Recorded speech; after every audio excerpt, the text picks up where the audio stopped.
तो स्टार्ट कर रहे हैं लीजिंग डिसीजन। देखो, लीजिंग डिसीजन में टोटल दो लोग होते हैं, एक लेसर होता है, एक लेसी होता है। सोचो, ये लेसर लेसी होता क्या है?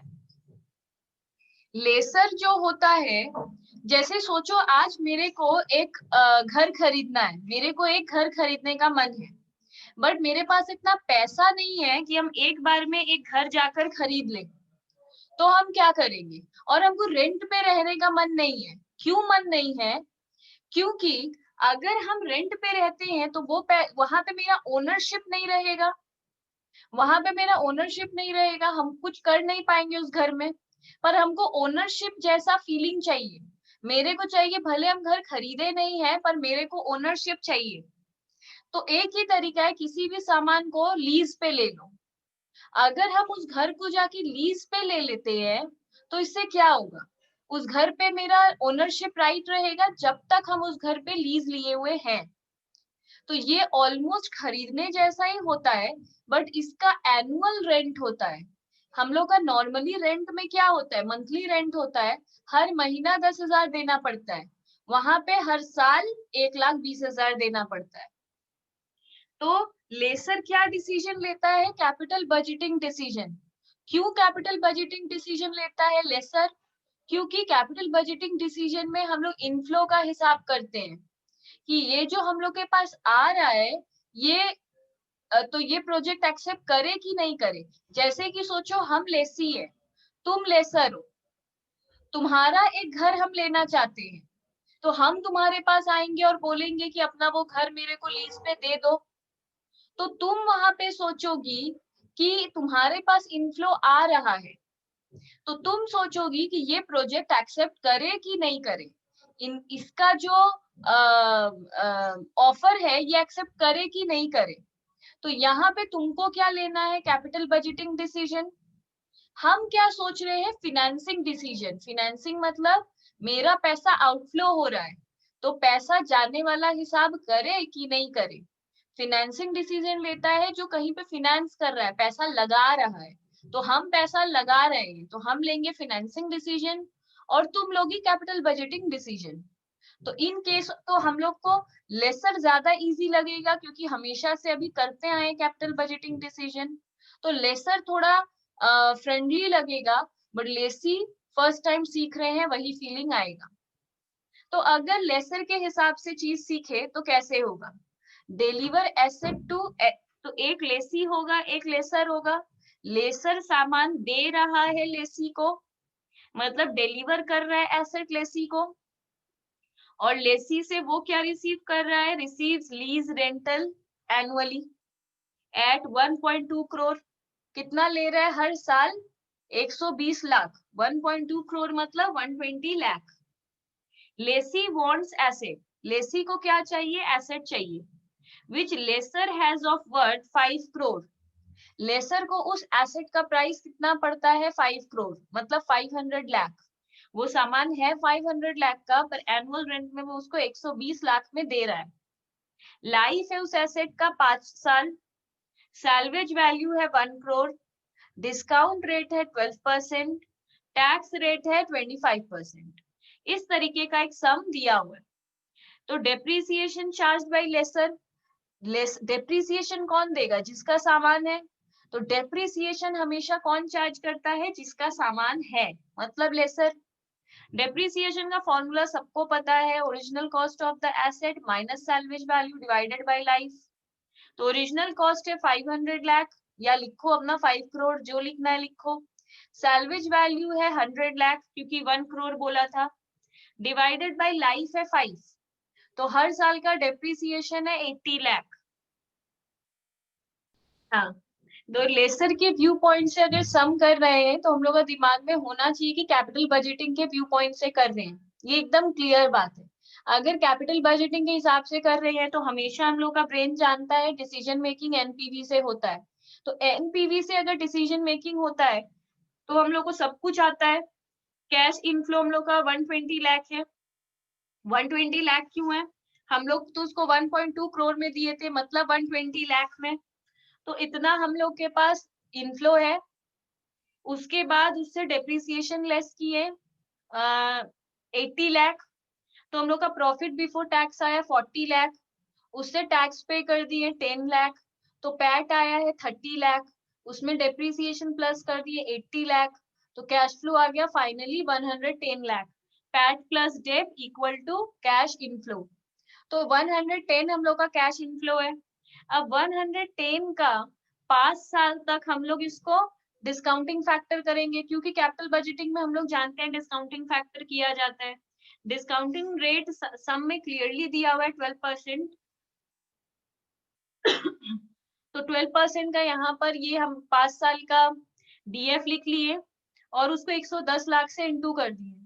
तो हम लोग का 5 इयर्स का इनफ्लो कितना है 396.55 लाख। उससे हम लोग सैल्वेज वैल्यू, देखो ये हम लोग का इनफ्लो है, उससे हम लोग और हम लोग का सैल्वेज वैल्यू क्या है, और पैसा आना, इतना तो हम लोग के पास हर साल आएगा ही। और साल के एंड में जब हम लोग उस एसेट को बेचेंगे तो हम लोग को सैल्वेज वैल्यू भी मिलेगा।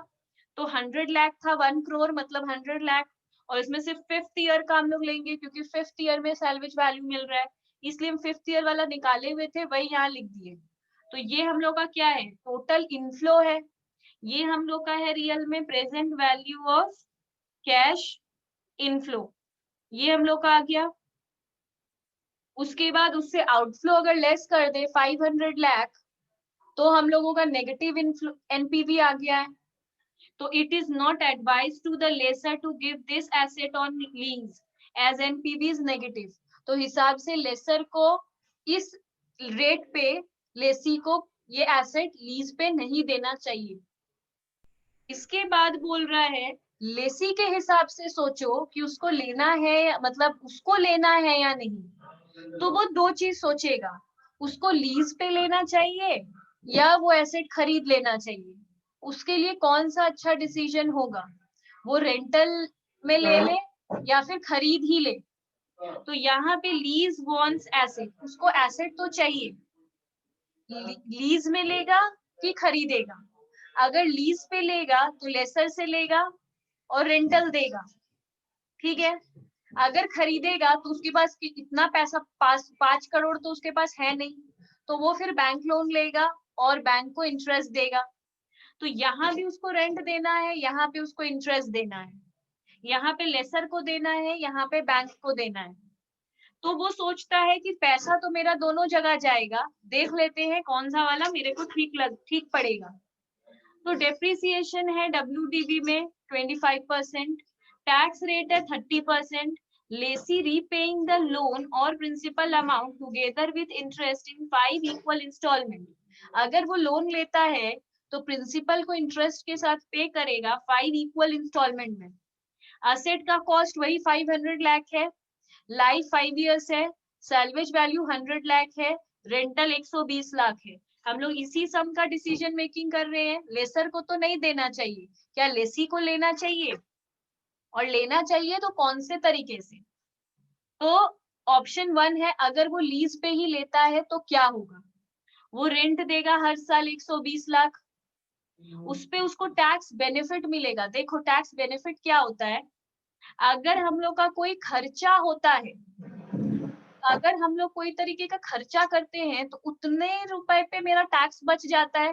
टैक्स हम देते हैं अपने इनकम के ऊपर, तो अगर हम खर्च करते हैं वो रुपया तो उतना रुपया मेरा टैक्स बच जाता है। तो 120 लाख के ऊपर मेरा टैक्स रेट कितना था, 30%। तो 120 लाख का 30% 36 लाख होता है। तो मेरा रियल में कितना ये बचेगा, मतलब हम दे रहे थे 120 लाख, इतना रुपया मेरा बच गया, तो रियल में हमको कितना देना पड़ा, 84 लाख। रेंट कितना देना पड़ा, 84 लाख। अगर हम ये रुपया रखते अपने पास 120 लाख, तो इतना गवर्नमेंट टैक्स ले लेता, तो भी मेरे पास 84 लाख ही बचता। तो अभी मानो हम पे किए हैं सिर्फ 84 लाख, इतना मेरा बच गया। तो इसका मेरा प्रेजेंट वैल्यू चाहिए, तो इसका प्रेजेंट वैल्यू हम किस पे निकालेंगे, 8.4% पे। ये हम कैसे निकालें, देखो लोन हम देते, लोन पे इंटरेस्ट देते हम 12%, पर टैक्स हमको देना पड़ता 30%।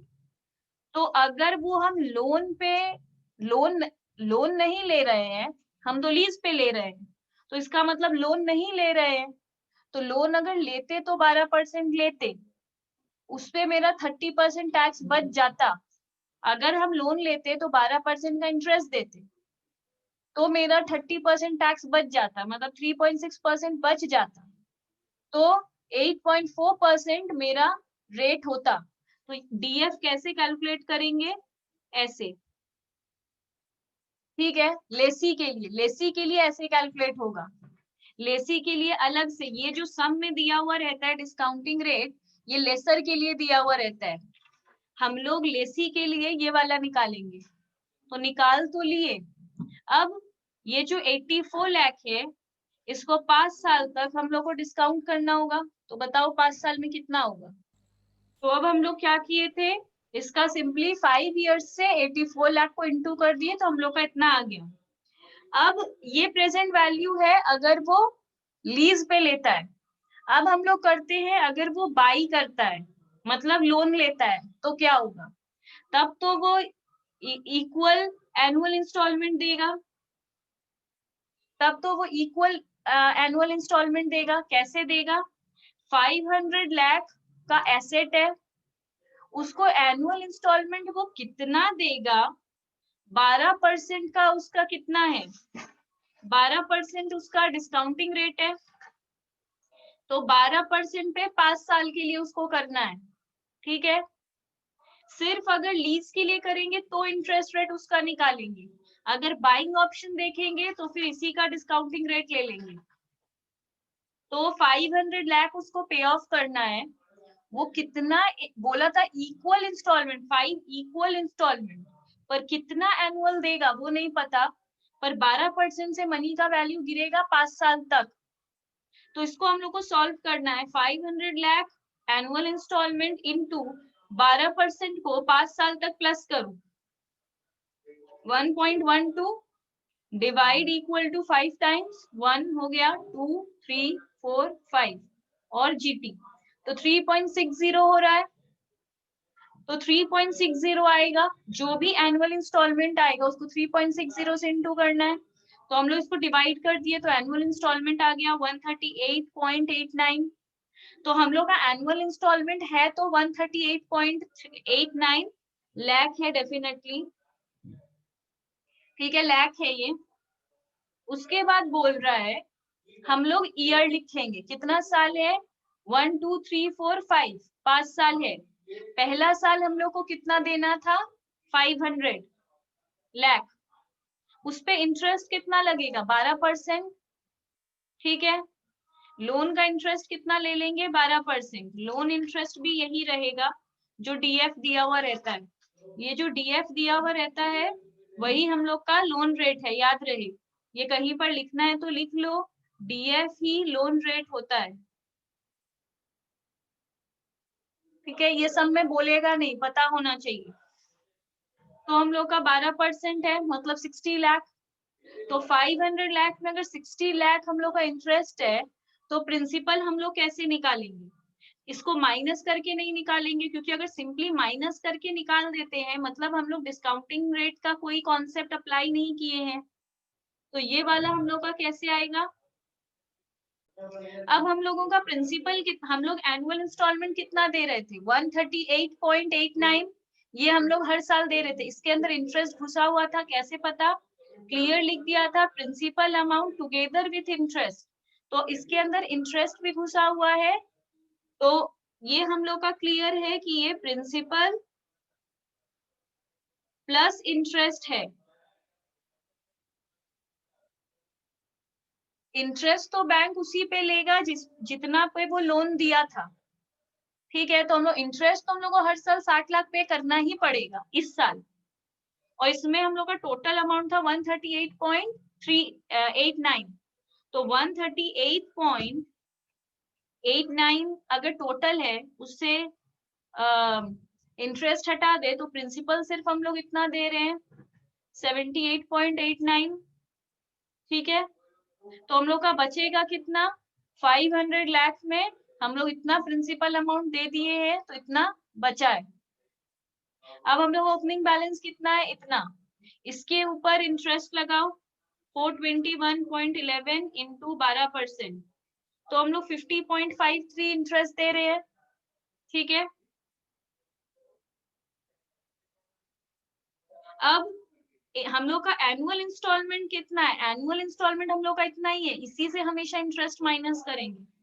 तो 138.89 माइनस 50.53, तो हम लोग का फिर 88.36 बचेगा। ये हमेशा माइनस होगा 138.89 से, माइनस सी, ये सी है। ठीक है, तो हम लोग का इतना बचेगा, ये प्रिंसिपल, हम ये पूरा टोटल था, इससे प्रिंसिपल हटा दिए इतना, तो इतना बचा, मतलब 421.11 माइनस 88.36, तो हम लोग का 332.75 बचा। अब ये ओपनिंग हो गया, इसके ऊपर 12% लगाओ 39.93, अब फिर 138.89 माइनस 39.93, तो हम लोग का आ जाएगा 98.96। ठीक है, ओके हाँ, अब देखो वही हम बोलने वाले यहाँ थे। पे हम लोग को लास्ट में पूरा लोन को खत्म करना है, तो जो हम लोग का ओपनिंग बचा था वो पूरा पे कर देना होगा। तो इन दो, तो अब इससे ये कैसे निकलता था, इससे ये माइनस करते थे तो ये निकलता था, अभी इन दोनों को माइनस कर दो तो सी निकल जाएगा, मतलब ये वाला।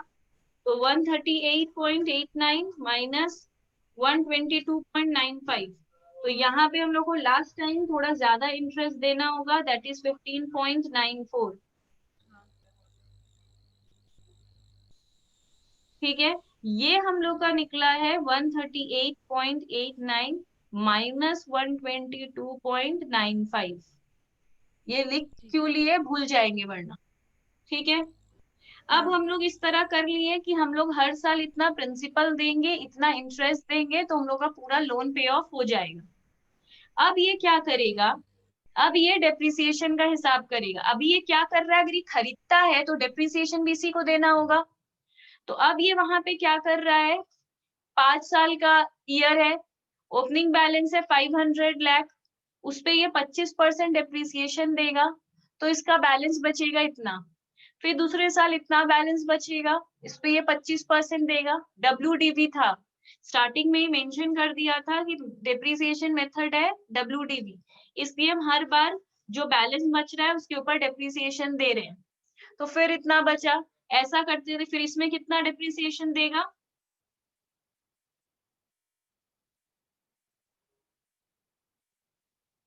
39.55,